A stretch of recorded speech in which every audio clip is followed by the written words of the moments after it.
निराशा भी एक विष है और इस विष को निकालकर जिंदगी को फिर से संजोया जा सकता है। दोस्तों, इसी पर आधारित है आज की एक विशेष कहानी और मुझे उम्मीद है कि आपको पसंद आएगा। ये है आपका अपना प्रिय डॉक्टर आदि कश्यप मुंबई चा मानुस और आपके लिए लेकर आया आपका मनपसंद program positive karma. Episode number है 1185 और आज का शीर्षक है मेरा मन।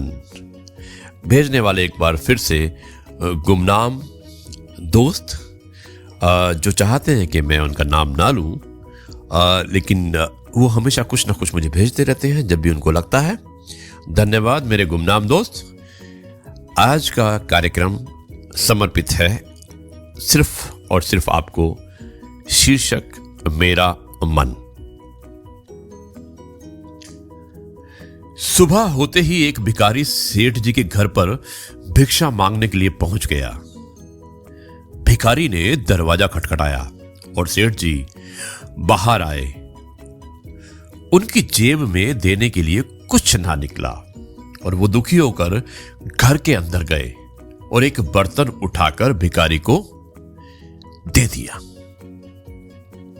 भिखारी के जाने के बाद थोड़ी देर बाद ही वहां सेठ जी की पत्नी आई और बर्तन को घर पर ना पाकर चिल्लाने लगी, अरे क्या कर दिया आपने? चांदी का बर्तन भिखारी को दे दिया। दौड़ो दौड़ो और उसे वापस लेकर आओ। अब सेठ जी कुछ ना समझकर दौड़ते हुए भिखारी को रोककर कहते हैं कि भाई, मेरी पत्नी ने मुझे जानकारी दी है कि यह गिलास चांदी का है, कृपया इसे सस्ते में मत बेच दीजिएगा।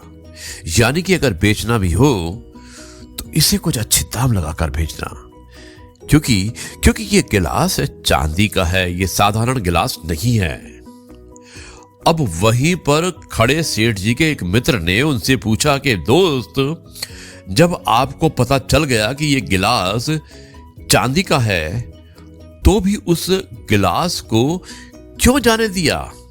यानी कि आपने उस भिखारी को क्यों दे दिया?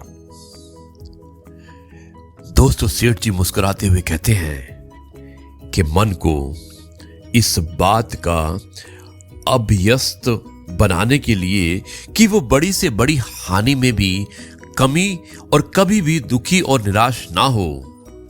मन को कभी भी निराश ना होने दें और बड़ी से बड़ी हानि में भी आप खुश रहें। मन उदास हो गया तो आपके कार्य करने की गति धीमी हो जाती है। इसलिए मन को हमेशा प्रसन्न रखने का प्रयास करें। दोस्तों, ये थी कहानी, छोटी सी कहानी थी मेरा मन। बहुत ही पॉजिटिव मैसेज था सेठ जी के माध्यम से। और धन्यवाद मेरे गुमनाम दोस्त, जो आप अपना नाम नहीं बताना चाहते हैं, लेकिन आप हमेशा कुछ ना कुछ इस दोस्त को भेजते ही रहते हैं। दोस्तों, इसी तरह से आपके पास अगर कुछ है तो आप मुझे अवश्य भेज सकते हैं। चाहे तो मैं आपका नाम ले सकता हूं और चाहे तो आप भी गुमनाम बनकर रह सकते हैं। यह है आपका अपना प्रिय डॉक्टर आदि कश्यप मुंबई चा मानुस और आपके लिए लेकर आया आपका मनपसंद program positive karma. Episode number 1185 और स्थान था बेंगलुरु। अब मैं इस कार्यक्रम को यहीं पर समाप्त करता हूं और आपसे सिर्फ एक ही बात कहता हूं कि जय गुरु जी, शुक्राना गुरु जी।